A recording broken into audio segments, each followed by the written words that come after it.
اس میں کیا حکمت ہے وضاحت کریں. قرآن مجید میں بہت زیادہ یتیموں پر زور دیا گیا ہے کہ یتیم کا مال نہ کھاؤ، یتیم کی دیکھ بھال کرو. مگر دیکھا جائے تو جن بچوں کی ماں مر جاتی ہے وہ زیادہ دربدر ہو جاتے ہیں، لیکن اگر باپ فوت ہو جائے تو ماں ہو تو بھی بچوں کو اتنا احساس نہیں ہوتا. نہیں، اس میں ہوتا یہ کہ بعض اوقات بیوہ عورت بھی ساتھ پس جاتی ہے اور یتیم بچے بھی، اور عورت اتنا زیادہ دفاع نہیں کر پاتی. تو اس لیے باپ جو ہوتا ہے اگر وہ موجود ہو، یعنی پرورش کے اعتبار سے تو ماں کافی ہوتی ہے، لیکن بہت سے قانونی حقوق لینے میں بعض اوقات ماں کچھ بھی نہیں کر پاتی.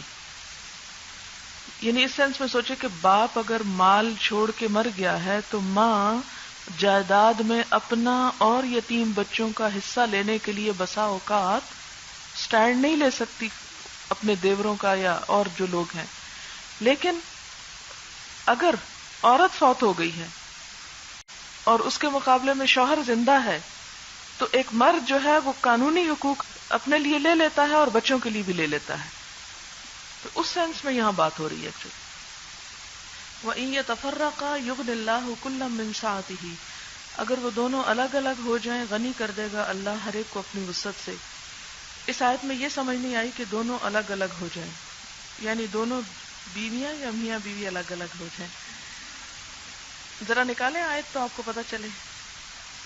آیت 130. ان کا شبہ درست ہے کیونکہ اس سے پہلے دو بیویوں کی بات بھی ہوئی ہے.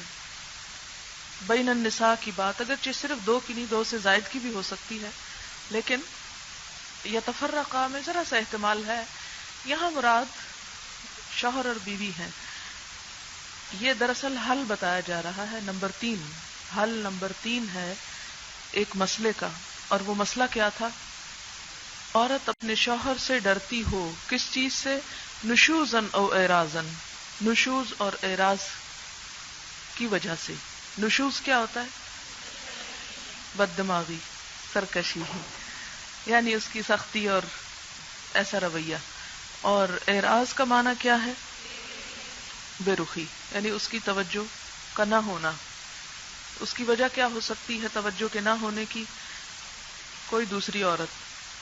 جی ہاں، خواہ وہ اس کی بیوی ہے یا کوئی اور، اس کی طرف توجہ زیادہ ہے اور بیوی کی طرف توجہ کم ہے. آپ ذرا نکالیں نا اس کو، یہ بڑا کامن مسئلہ ہے، اس لیے اس آیت کو سمجھنا بہت ضروری ہے. کیونکہ میں نے بتایا تھا، شاید آپ لوگوں نے غور نہیں کیا کہ تیسرا حل یہ ہے. بتایا تھا نا. آپ ذرا دوبارہ دیکھا نا یہ آیت، وَإِنِ امْرَأَةٌ خَافَتْ مِنْ بَالِهَا، اگر کوئی عورت ڈرتی ہو اپنے شوہر سے. یہاں تو اس کا مطلب صرف اتنا ہے. تو ڈر کی دو وجوہات آگے بتائی گئی ہیں. اب دیکھیں مقاصد نکاح کیا ہیں. مقاصد نکاح پتہ ہے آپ کو؟ سورۃ الشورى کی ایک آیت ہے جس میں اللہ تعالیٰ مقاصد نکاح بیان کرتے ہوئے فرماتے ہیں کہ وَجَعَلَ بَيْنَكُمْ مَوَدَّةً وَرَحْمَةً، اور اس سے پہلے لِتَسْكُنُوا إِلَيْهَا. 3 ہیں مقاصد نکاح اس آیت کی روح سے. اور صرف یہ 3 نہیں ہیں، اور بھی ہیں. مثلا نسل انسانی کی پیدائش اور پرورش، وہ پیچھے سورۃ البقرہ میں آپ پڑھ چکے ہیں. تو مقاصد نکاح جو ہیں اس میں نمبر 1 لِتَسْكُنُوا إِلَيْهَا، تاکہ تم اس سے سکون پاؤ، اور الیہا دونوں کے لیے ہے. وَجَعَلَ بَيْنَكُمْ مَوَدَّةً محبت، وَرَحْمَةً اور رحمت و شفقت، یعنی ان 3 چیزوں کا حصول. اور اس کے علاوہ سورۃ البقرہ سے کیا پتہ چلتا ہے؟ نسل انسانی کی پیدائش و پرورش، تخلیق اور اس کی بقا. اور ان میں اعتدال ضروری ہے. صرف بقا بھی مقصد نہ ہو اور صرف لِتَسْكُنُوا إِلَيْهَا بھی مقصد نہ ہو، بلکہ باہم ان کا امتزاج ہو. اب آپ دیکھیں کہ یہ اسی وقت ممکن ہو سکتا ہے جب کہ باہم ایک دوسرے سے ان کی بہتر کمیونیکیشن ہو، ایک تعلق ہو. لیکن اگر کوئی شوہر 2 رویے اختیار کرے، نشوز اور اعراض کا، اور اسی طرح پیچھے کی آیت میں عورتوں کی طرف اشارہ تھا کہ وَاللَّاتِي تَخَافُونَ نُشُوزَهُنَّ، وہاں عورتوں کے نشوز کی بات تھی، یہاں مردوں کے نشوز کی بات ہے. اچھا، دونوں میں آپ دیکھیں گے کہ خوف کی بات کی گئی ہے. ہے یا نہیں؟ یہ نہیں کہا گیا واللتی نشزت یا واللاتی تنشزن، وہ جو نشوز کرتی ہیں، بلکہ کیا کہا گیا واللاتی تخافون نشوزہن، وہ جن کے نشوز سے تم ڈرتے ہو. اور یہاں بھی وَإِنِ امرأة خافت من بالها نشوزا، یہ کیوں کہا تم ڈرتے ہو یا خوف رکھتے ہو یا وہ ڈرتی ہے؟ ڈر کی بات بیچ میں کہاں سے آ گئی؟ ہم تو اس کا ترجمہ یوں فرما رہے ہیں نا کہ اگر کوئی عورت بد دماغ ہو یا شوہر بد دماغ ہو، یہاں ڈائریکٹ وہ نہیں کہا گیا بلکہ ڈر کی بات کی گئی. صرف خوف ہے اور ابھی عمل میں کچھ نہیں آیا تو اتنے بڑے سٹیپ لے لیں گے؟ تو پہلے سے ہی ہم بندوبست کر لیں، الگ ہو جائیں. ہاں، آپ دیکھیں کہ جب ایک دفعہ کوئی پٹ جاتا ہے، یعنی شوہر مارتا ہے بیوی کو مثلا، یا اپنے رویے سے ایسا کچھ ظاہر کرتا ہے کہ انسان ہر وقت ایک خوف کا شکار ہے کہ معلوم نہیں کس چیز سے میری شامت آ جائے گی، اور اس خوف سے اور کام خراب ہوتے ہیں. اچھا، یہ خوف مثلا ایک شخص کا نارمل رویہ ہے یا تھوڑا بہت اس میں کھچاؤ ہے تو بھی انسان کو ایک عدم اعتمادی ہوتی ہے، یعنی جس میں آپ ٹرسٹ نہیں کر پا رہے. لیکن ایک چیز ہے جو وہ ثابت کر چکا ہے، یعنی مار چکا ہے بیوی کو یا ہیبیچول ہے، تو اس میں ہر وقت بیوی کے سر پہ تلوار لٹک رہی ہے کہ اب معلوم نہیں کس چیز پہ اس کا مزاج بگڑ جائے، اب معلوم نہیں کس چیز پہ شامت آ جائے. تو وہ ایک مستقل ایک ایسا رویہ ہے. ہاں، تو اس میں دونوں چیزیں آ جاتی ہیں. یعنی اس کا یہ معنی نہیں ہے صرف کہ ابھی کچھ ہوا نہیں اور تمہیں صرف شک پڑ گیا اور تم اس شک کی وجہ سے اتنے بڑے بڑے قدم اٹھا لو. نہیں، وہ ایسا کر رہا ہے یا کر رہی ہے اور پھر تمہیں اس سے یہ خطرہ لاحق رہتا ہے، یعنی کنٹینیوس ہے انسیکیورٹی کی جو فیلنگ ہے، اور وہ عمل سے اس کا ثبوت فراہم کر رہا ہے. وَإِنِ امْرَأَةٌ خَافَتْ مِنْ بَالِهَا نُشُوزًا أَوْ إِعْرَاضًا فَلَا جُنَاحَ عَلَيْهِمَا أَنْ يُصْلِحَا کا یہاں ترجمہ میں ویسے تو آپ صلح کر لیں لکھیں گے، لیکن اگر بریکٹ میں لکھ لیں باہم سمجھوتا کر لیں، یعنی ایک دوسرے کو سمجھا لیں، سمجھوتا کر لیں، اصلاح کر لیں. تو سب سے پہلے یہ ہے کہ اصلاح کی بات کی گئی. کیوں؟ اس لیے کہ ایک خاندان کا ٹوٹنا صرف ایک خاندان کا ٹوٹنا نہیں ہوتا، بلکہ دو اور خاندان بھی متاثر ہوتے ہیں. مثلا جب ایک عورت اور مرد کے درمیان باہم تفریق ہوتی ہے، طلاق ہوتی ہے، تو اس سے کتنے گھر متاثر ہوتے ہیں. مثلا اگر 100 عورتوں کو طلاق ہوئی، مثلا کل اخبار میں تھا کہ لاہور میں پچھلے 4 سال میں 8,000 طلاقیں رجسٹر کی گئی. اچھا، تو میں یہ سوچ رہی تھی کہ 8,000 طلاقیں رجسٹر کرنے کا مطلب کیا ہے؟ 16,000 گھرانے متاثر ہوں گے. کس طرح؟ سسرال اور میکے دونوں متاثر ہوتے ہیں نا، 2 افراد کے ساتھ 2 گھر متاثر ہوتے ہیں.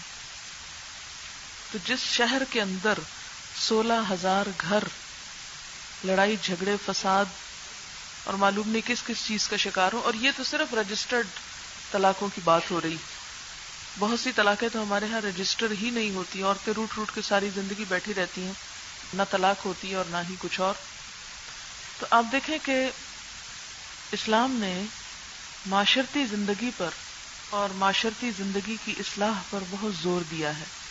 اور جب ایک گھر ٹوٹتا ہے تو ایک گھر وہ تو ٹوٹتا ہی ہے، 2 اور بھی متاثر ہوتے ہیں، تو 3 ہو گئے نا. ایک طلاق سے گویا 3 گھر تباہ ہوئے، یعنی 3 سے آپ ملٹیپلائی اس کو کر لیں. اس لیے سب سے پہلے کیا حل دیا گیا؟ فلا جناح علیہما ان یصلحا بینہما، کہ آپس میں صلح کر لیں، اتفاق سے رہیں. والصلح خیر، صلح بہتر ہے لیکن آسان نہیں. کیوں؟ وَأُحْضِرَتِ الْأَنفُسُ الشُّحَّ، دلوں میں بخل بھر دیا گیا ہے، خود غرضی ہے. اور یہ خود غرضی کیا ہوتی ہے؟ شح، حرص کو کہتے ہیں نا. شح کا ترجمہ کیا ہے؟ بخل. اور صرف بخل نہیں بلکہ حرص. 2 لوگوں کا جو باہم اختلاف ہوتا ہے اس کی بنیاد کیا ہوتی ہے؟ سیکریفائس کا نہ ہونا، حرص کا ہونا، لالچ. کس بات کا لالچ؟ کہ میرے حقوق پورے ہوں، مجھ کو آرام ملے، سب خوشیاں سمیٹنا میرا حق ہے. ٹھیک. اچھا، وَإِن تُحْسِنُوا، اس کا حل بتایا گیا کہ کیا کرنا ہوگا تم کو. وَإِن تُحْسِنُوا، احسان سے پیش آؤ. احسان کیا ہوتا ہے؟ عدل سے ایک درجہ بڑھ کر. عدل کیا ہوتا ہے؟ جیسا کوئی آپ کے ساتھ کرے آپ بھی ویسا ہی کریں. احسان کیا ہے؟ کہ اگر کوئی آپ کے ساتھ اچھا نہیں کر رہا تو آپ اس کے ساتھ اچھا کریں. یہ حل بتایا جا رہا ہے کہ شوہر اور بیوی اگر ایک دوسرے کی بد اخلاقی سے ڈرتے ہیں تو اس ڈر کو نکال کر ایک شخص بریولی آگے بڑھے اور احسان کا رویہ اختیار کرے. اچھا، احسان ہم کیوں نہیں آگے بڑھتے کسی کو منانے میں یا کسی کی منت کرنے میں؟ کہ ڈرتے ہیں پتہ نہیں دوسرا کیا کرے ہمارے ساتھ، وہ نہیں مانے گا. انا کی بات بھی ہوتی. تو فرمایا کہ احسان جو ہے یہ عدل سے بڑھ کر، یعنی صرف یہ نہ سوچو کہ اس نے یہ کیا میں نے اس لیے یہ کیا، اس نے بھی تو یہ کیا تھا نا. ٹھیک ہے، آپ بالکل درست فرماتے ہیں کہ اس نے غلط کیا تو آپ نے جواب میں ایسے کو تیسا کیا. برابر ہو گئی بات. اس سے کبھی بھی معاشرتی زندگی میں، ازدواجی زندگی میں بہتری ہو نہیں سکتی اگر آپ عدل کی یا ایسے کو تیسے کی بنیاد پر چلیں. احسان کا لفظ حسن سے ہے. کسی بھی چیز میں حسن اس وقت پیدا ہوتا ہے جب آپ اپنے حق کو چھوڑ کر کیا کریں؟ دوسرے کا حق دینے کی کوشش کریں، سیکریفائس کریں، قربانی کریں، دینے والے بنیں. وَتَتَّقُوا، اور یہ احسان کس کے لیے ہوگا؟ احسان جتانے کو نہیں. بسا اوقات اگر ہمیں احسان کرنے کی توفیق بھی ہو جائے تو ہم جتانا شروع کر دیتے ہیں ساتھ ہی، اور گنوانا شروع کر دیتے ہیں. دیکھو فلاں موقع پہ تم نے یہ کیا تھا تو میں نے یہ کیا. عموماً آپ دیکھے ہوں گے کہ جب جھگڑے ہوتے ہیں خاندانوں میں، اصل میں شاید آپ نے اتنے نہ دیکھے ہوں، میرے سامنے لوگ اکثر اپنے بیان کرتے رہتے تو میں غور کرتی رہتی ہوں کہ یہاں کیا وجہ ہے، جھگڑا ختم کیوں نہیں ہو رہا. تو اس میں عموماً احسان اور تقوی کے عدم موجودگی کی وجہ سے جھگڑا ختم نہیں ہوتا. تقوی، اللہ کا ڈر نہیں، اللہ کی خاطر نہیں. احسان کر بھی رہے ہیں تو جتا رہے ہیں، تو جو احسان کر کے جتایا جائے اس کا فائدہ نہیں. تو جواب دیا کہ فَإِنَّ اللَّهَ كَانَ بِمَا تَعْمَلُونَ خَبِيرًا، فکر نہ کرو جو بھی تم عمل کر رہے ہو، نیک نیتی کے ساتھ یا بد نیتی کے ساتھ، معاملے کو سدھارنے کے لیے یا بگاڑنے کے لیے، جو کچھ تم کر رہے ہو اللہ اس سے پوری طرح باخبر ہے. اب یہ کیوں کہہ دیا گیا؟ اس لیے کہ بسا اوقات ایک پارٹی دونوں میں سے ڈومینیٹنگ ہوتی، دوسرے کو دبا جاتی. پارٹی سے مراد شوہر اور بیوی ہیں. یہاں بسا اوقات شوہر سخت ہوتے ہیں، بسا اوقات عورتیں بہت ڈومینیٹنگ ہوتی، چرب زبان ہوتی، سب کچھ کر کے بھی شوہر کو قصوروار ٹھہرا دیتی. اب دنیا کو تو ہم مطمئن کر سکتے ہیں کہ دوسرا شخص ہی سراسر قصوروار ہے، لیکن اللہ کو تو مطمئن نہیں کر سکتا. اسی لیے فرمایا ان تحسنوا وتتقوا، تو یاد رکھو فإن اللہ کان بما تعملون خبیرا، اللہ اس چیز کے ساتھ جو تم عمل کر رہے ہو پوری طرح باخبر ہے کہ تم تعلق کو بنا رہے ہو یا بگاڑ رہے ہو. بنانے میں کس کا ہاتھ ہے اور بگاڑنے میں کس کا ہاتھ ہے. اچھا، اب پیچھے بات ہوئی تھی کہ دو وجوہات ہوتی ہیں تعلقات کے بگاڑ کی. نمبر 1 نشوز اور نمبر 2 اعراض. نشوز کیا ہے؟ شوہر کی بدسلوکی، زیادتی، مار کٹائی تک. ٹھیک ہے نا. نشوز کیا ہے؟ نشوز کا لفظی معنی ہوتا ہے نا اٹھنا، یعنی اپنے آپ کو بڑا سمجھنا اور تکبر کرنا اور بیوی کو دبا کے رکھنا اور سختی کرنا. فرمایا کہ اگر کوئی عورت ڈرتی ہے، ڈرتی سے مراد یہ کہ وہ اس خوف میں مبتلا اور عملاً وہ کر رہا ہے، یہ نہیں کہ صرف اس کا خیال ہے یا وہم ہے کہ یہ کر دے گا، نہیں، اس نے اپنے عمل سے ثابت کر دیا، اس لیے ڈر پڑ گیا. ڈر کب پڑتا ہے؟ کہتے ہیں نا دودھ کا جلا چھاچھ کو بھی پھونک پھونک کر پیتا ہے. اس کا معنی مجھے ویسے کوئی نہیں آتا، لیکن اتنا پتا ہے کہ یہ ایک محاورہ ہے جو ایسے موقعوں پہ استعمال ہوتا ہے دودھ کا جلا کیا ہوتا ہے؟ یعنی دودھ سے منہ جل گیا پیتے ہوئے؟ اچھا یہ مطلب ہے کہ جس شخص کو گرم دودھ پیتے ہوئے زبان جل جائے تو وہ لسی پیتے ہوئے بھی ڈرتا ہے، حالانکہ وہ ٹھنڈی ہوتی ہے. اچھا ٹھیک ہے. تو اب یہ ہے کہ جو عورت دودھ کا جلا ہو، یعنی کھا چکی ہو مار، تو ان میں کرنا کیا چاہیے؟ پھر صلح کرا دینی چاہیے. اچھا اب آپ دیکھیں کہ ایک اور چیز پھر کیا ہے. یہ تو یہ ہے کہ اگر کوئی شوہر مارتا پیٹتا ہے یا سختی کرتا ہے، یا اعراض کب ہوتا ہے؟ بے رخی. بے رخی عموماً اس وقت ہوتی ہے کہ جب وہ کہیں اور اٹکا ہوا ہے تو اس کو اس کی ضرورت ہی نہیں. یعنی بے رخی کی بنیادی وجہ یہی ہوتی ہے نا. جب آپ کی توجہ ایک طرف ہے تو اس کا لازمی نتیجہ کیا ہوگا کہ دوسری طرف رخ نہیں ہے. بے رخ، رخ چہرے کو کہتے ہیں نا. تو ایک وقت میں کیا ہوتا ہے، رخ ایک ہی طرف ہوتا ہے انسان کا، ایک ہی طرف توجہ ہو سکتی ہے. اب ایک عورت ہے وہ اپنے شوہر کی بے رخی سے پریشان ہے کہ شوہر اس کی طرف توجہ نہیں دیتا. اس کی وجوہات کئی ہو سکتی ہیں، جنہیں بنیادی وجہ کیا ہوتی ہے کہ اگر ایک شوہر کی ایک سے زائد بیویاں ہیں، ایک سے زائد بیویوں کی وجہ سے، یا کوئی اور وجہ ہے جو اس بیچاری کو پتہ نہیں ہے. اب کیا کرے؟ بہت سی عورتیں یہ شکایت کرتی کہ ہمارے شوہر کسی اور لڑکی میں انوالو ہیں، کسی اور عورت میں انوالو ہیں، اور اس کی وجہ سے وہ گھر پہ بالکل توجہ نہیں دیتے. یہ شکایت ہمارے معاشرے میں بہت عام ہو چکی ہے، اور جتنا جتنا معاشرے میں یعنی مکس کلچر رواج پا رہا ہے اتنا ہی یہ شر زیادہ پھیل رہا ہے. اب وہ کیا کرے؟ اس سے طلاق لے لے. کیا اس بنیاد پر طلاق مل جائے گی اس کو؟ وہ خود تو نہیں دے گا، وہ دینا ہی نہیں چاہتا، وہ تو ستانا چاہتا ہے. یہ کوئی اور وجہ ہے. اب اگر ایک عورت قاضی سے جا کے یہ کہتی ہے یہ شوہر میرے حقوق پورے نہیں کر رہا اس لیے میں اس کے ساتھ نہیں رہنا چاہتی، تو وہ دیکھے گا کیا کیا حقوق نہیں پورے کر رہا، نان نفقہ دے رہا ہے یا نہیں، اور وہ ساری تحقیق کرے گا. اگر وہ نان نفقہ نہیں دے رہا، کوئی خرچ نہیں اٹھا رہا، تو کورٹ اس کو پابند کرے گی کہ وہ ایسا کرے.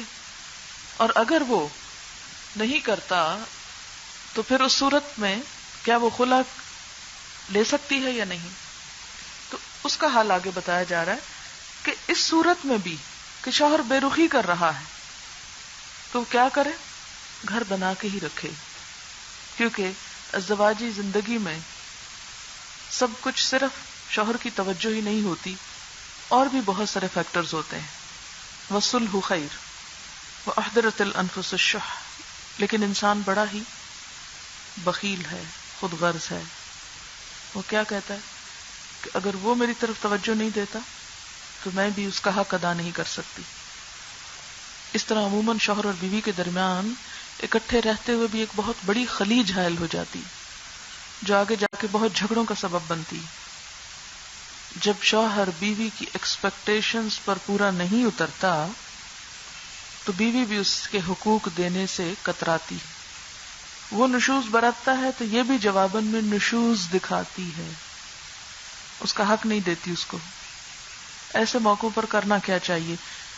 ایسے موقع پر انسان جب کسی کے بھی حق دینے کی بات آئے تو خواہ انسان کا دل نہ بھی چاہے پھر بھی حق دے، کیونکہ وہ تو اللہ کی خاطر حق دے رہی ہے، یہ اللہ نے اس پر لازم کیا ہے.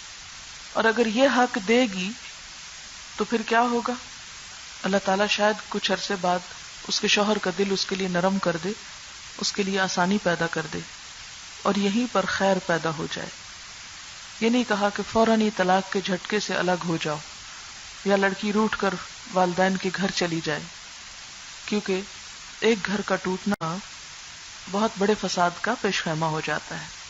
اسی لیے کہا کہ اس بیماری کی بھی اصلاح کیسے کرو؟ وَإِن تُحْسِنُوا احسان کرو.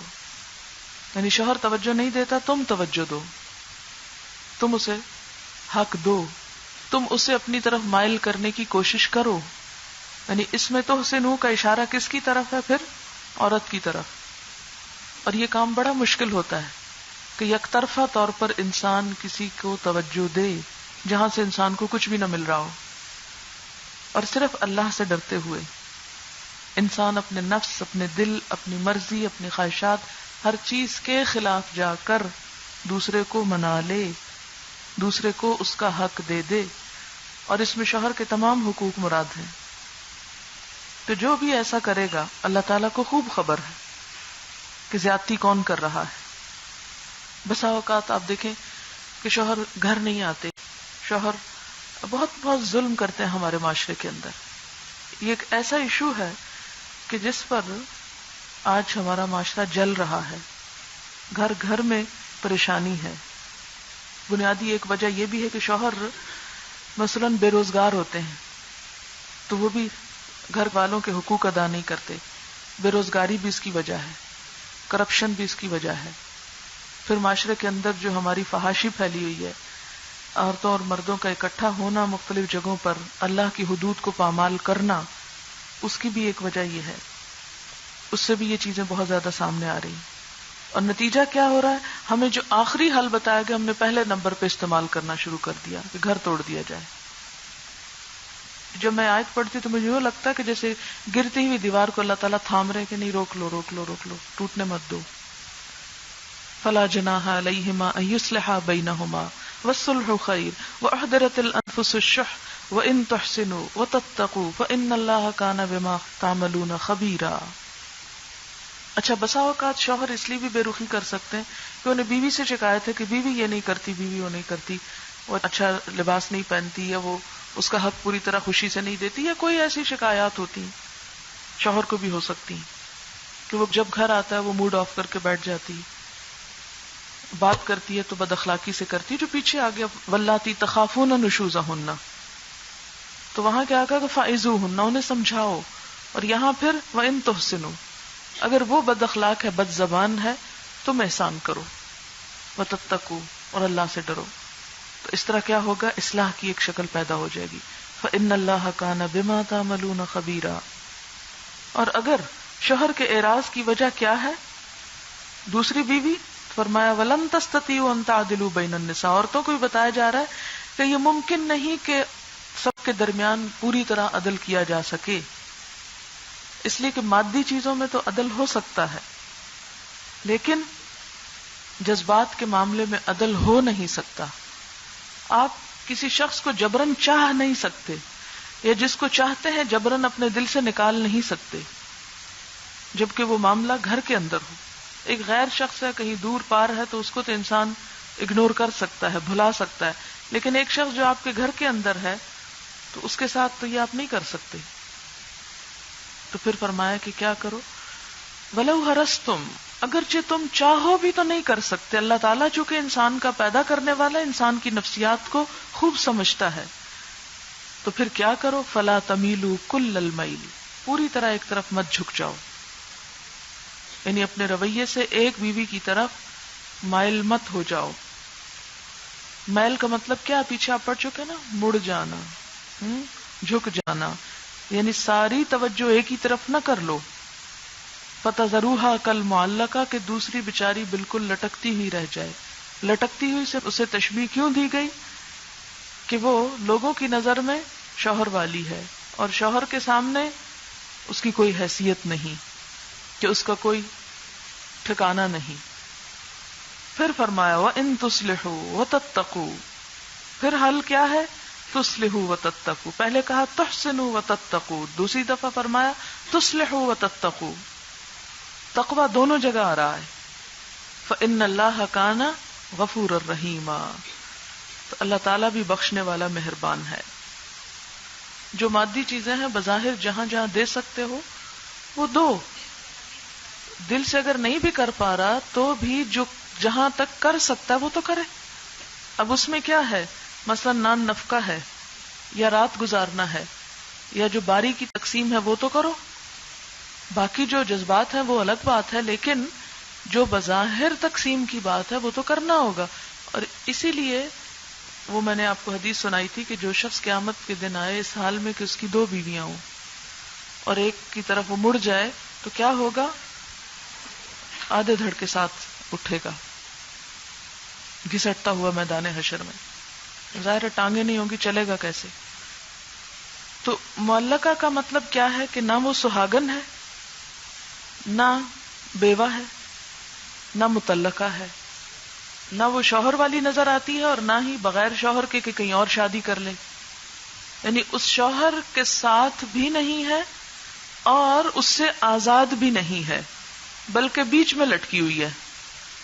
بالکل ایسے ہی ہے کہ جیسے کوئی کام آپ کا انکمپلیٹ ہوتا تو آپ کیا کہتے ہیں میں بیچ میں لٹکا ہوا ہوں.